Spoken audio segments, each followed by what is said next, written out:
It's the last sequence in the Matrix trilogy, and we've had 5 rehearsals.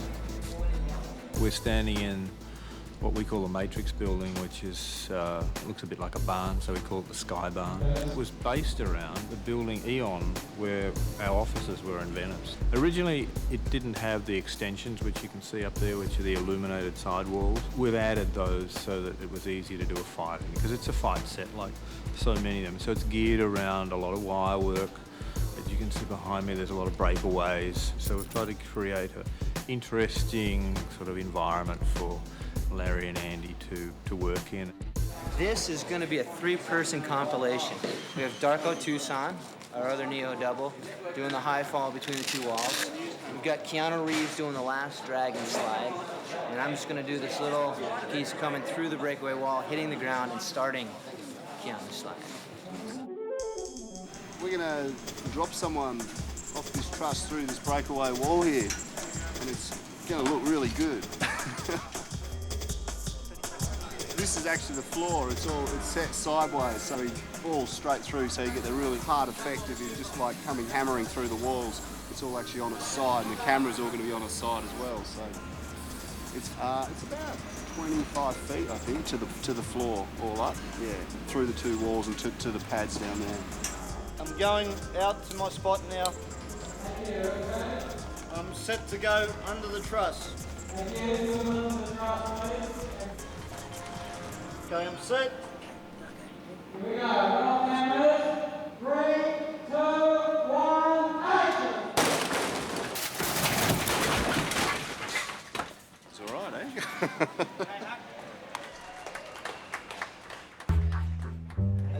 Wait, behind the scenes here, sound technical. So I worked this out on the computer last night, you know.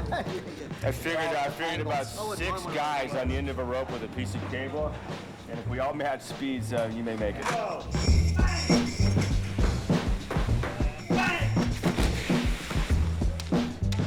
The only notes from the brother, and you don't have to do this rehearsal, is the more sideways you can come through, the better. Oh, come through? Okay. 3, 2, 1, go!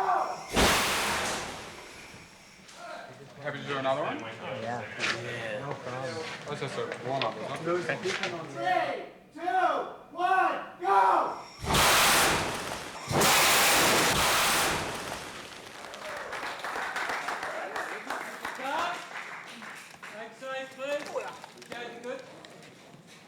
Good wire team.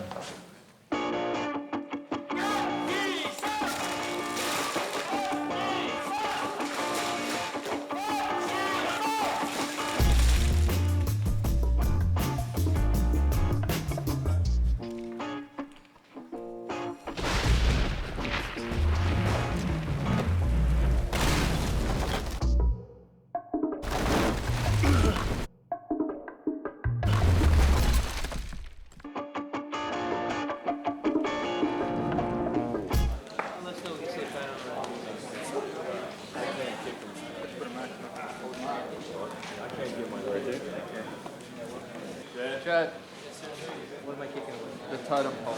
You know, Wow. Oh, Jesus. and go, Tiger. A little slower. That's impossible.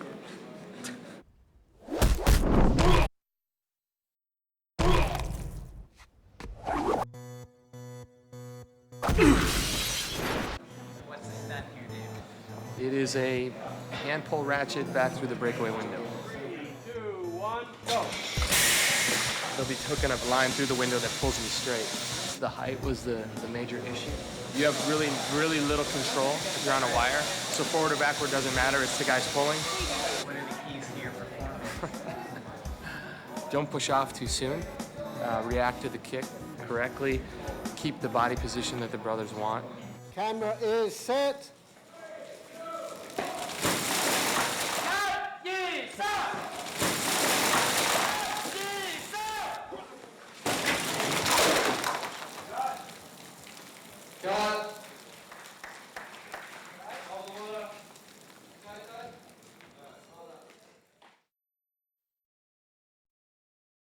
I'm out of my mind. I'm out of my tree.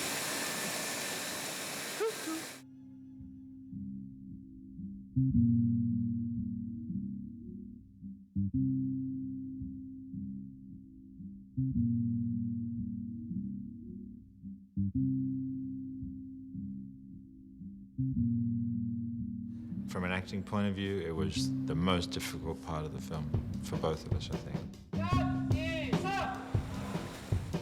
We were fighting in the mud as well, so it was mud and rain. But by that stage, the fight had become more like flailing around, you know. So, and the rain was so heavy that it was hard to speak without starting to have bubbles and streams of water running out of your mouth. Keanu was lying on the ground with the rain hitting his eyes.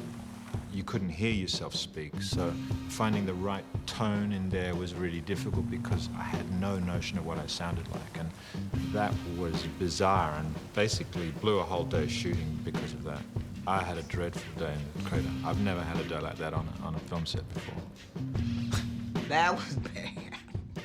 I mean, that was just,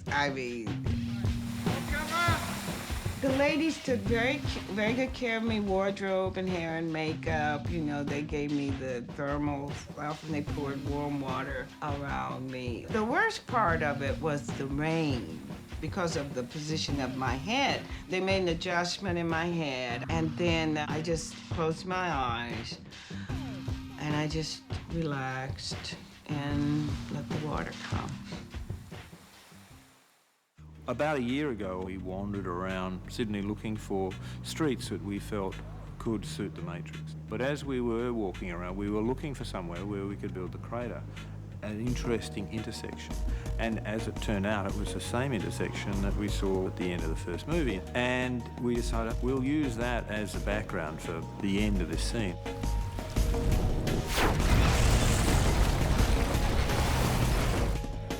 Thinking about the wrestling pose that Smith can be standing in while you're down on the ground. The crater that we've built is quite dramatic in that we've tried to make it look like a bomb blast. Basically what we've done is taken a whole series of rock molds off actual rock, put them together, stitch them up, and then blow urethane foam into them, which then gets pulled out and applied to the wall. It all has to be soft so that the principal cast don't do themselves a nasty injury. As you can see around the top edge, there's a lot of kind of building rubble, which has come as they tear the buildings apart as they come down. The challenge was getting a hell of a lot of water in and getting a hell of a lot of water out. We've got 6 rain heads up above and a lot of water getting dumped down the walls of the crater as well. Probably about 6,000 litres a minute or so on this set. Joining the fun, the mud fun. That's the right one. Do you want me to mud up my own crotch, I darling? would love you to. Look, I'll even give you the crotch. The crotch. Sensitive I am. It's just a clay-based product that we've mixed ourselves. We sort of picked a colour in conjunction with the art department, something that's safe and clean to use. We're going to have a bit of a fight in it and have rain going. Did you have to study mud? It was learn on the job. I'm an electrician, actually. Makes beautiful patterns. I'd like to put some paper in. You wait till the rain goes on. Is it better then? You wait. You just wait. Down the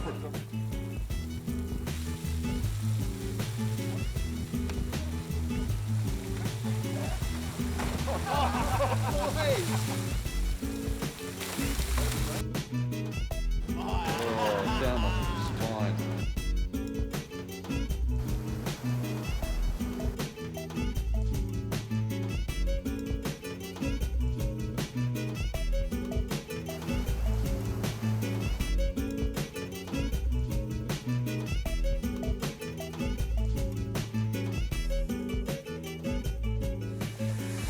Fighting for 5 solid months.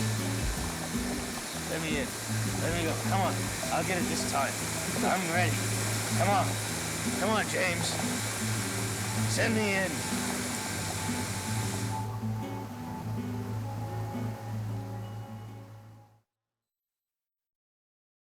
Right now we are shooting scenes related to the highest altitude. That's about 2,500 feet above the Matrix City.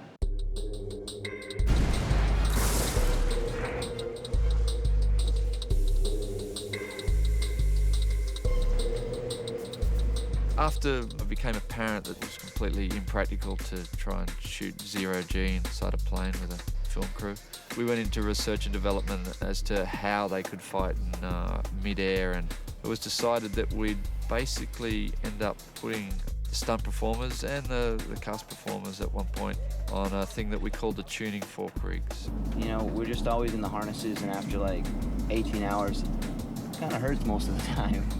How hard is this thing to operate? There's a lot of inertia in it.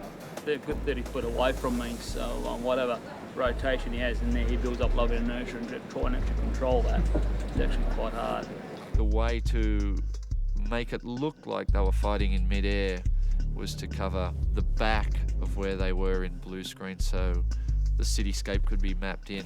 So we ended up building essentially a huge perspex egg that we called it. It doesn't look like an egg, but originally was sort of designed like a, an ellipse or a half sphere surrounding the characters. It is now, for practicality purposes, half a box.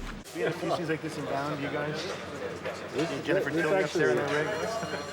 This set is like 4 times the budget of Bound. Hey, stand by. Good. Slide, guys. Let's take everybody back to number 1. Yeah. Okay, all the cues play out, but we're going, this is like quarter speed, guys, quarter speed.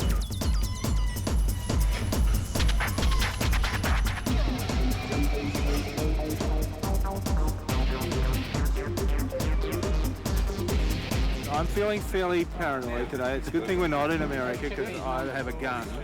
And, because there's no set here, it's just blue. I'm not sure about the blue shade that Mr. Pope picked. Rather than light whole surfaces, sometimes you can just put a sheet of mylar, a mirror that reflects the screen adjacent to it, and you get a precise match. So it's exactly the same color, brightness, and all that. It's very sort of economical way of expanding your blue screen and or doing like tricky spaces like that. I mean, like pretty good actually, a big room that's blued out with no lights actually on to make it happen. Hey, it's John Gaeta again. This is the anatomy of the super punch as seen in Revolutions. The super punch was one of the first pieces of concept art that Jeff Darrow drew for Larry and Andy. I believe that was one of the very first boards ever revealed to Joel and to Warner Brothers as the future on the horizon. And the funny thing about it is that it was a punch. It's a guy getting punched in the face. Steve Skrosh drew it, and within his drawings came a lot of understanding of the graphic nature of the rainstorms and the use of water as an explosive element. This particular motion capture is pretty awesome reference material just to see how the body contorts in a roundhouse. Almost all virtual shots were planned in advance through visualization so that we could figure out what could be photographed as a reference or an actual component ahead of time. So this is just basically a 3D planning guide. Even from the very first bullet time shot we did in Matrix, we'd try to photographically shoot the same shot as best we could, but almost in every single case, it wasn't temporally correct. In the early days of trying to figure out how we would shoot photographic elements for this, things that I checked out included some documentary footage of Fight Club, one of my favorite companies in the business, Booth, located in Paris, had approached the final shot where Ed Norton shoots himself in the face. And they had used some high-powered air jets they shot into his mouth. We tried that, and it worked very well in terms of a reference of how flexible Hugo's face was. Additionally, I looked at Norwegian bare-fisted fighting. It was very severe. It was a great reference of guys getting punched directly in the head for real, and we really needed to know what that was like. We decided to make a sculpture that demonstrated the three-dimensional outcome of the hit. So we took a facial cast from Hugo, and an artist deformed that sculpture to sort of capture the caricature-like nature of the drawing. We put it into the universal capture system, so it was actually cross-referenceable with Hugo's real head that would do the performance after that. And one of my favorite things about effects is this sort of stuff. It's like experimentation. You try to manage experimentation as controlled chaos. In visual effects, you're going to find a lot of really funny preliminary studies Usually, it's kind of a healthy exercise to exaggerate the idea of the effect and whittle it back to what you want. This is a rudimentary analysis of ripples. What you're looking at here is a study of rain. Like everything else, the rain had a list of specifications from some of the stuff you may have seen with the documentary of the actual photographic part of this fight. The chubby rain needed to effectively be, cascading lines so that when you looked at certain angles, you'd have this sort of graphic moire-like effect. When we worked out the interaction with the fist, we basically wanted it to be like a train smashing into giant glass rods. In examining documentary footage of guys being hit for real in the face, there is this thing that occurs right off, which is like an inch or so displacement of the skull in the direction of the punch, and that has a lot to do with the impact and the pain. So we had to figure out how much to displace his head and whether that displacement was going to also have some kind of overlapping effect with the ripples from the impact. So here's the final shot in all its glory. The characters are both virtual. The background is entirely virtual. The rain is all computer generated. The heads of Hugo and Keanu are based on the UCAP, but Hugo's head was augmented and mutated for the impact. I'd have to say we're really satisfied with it. We like the end better than the beginning, but the beginning is just a little pathway into your payoff.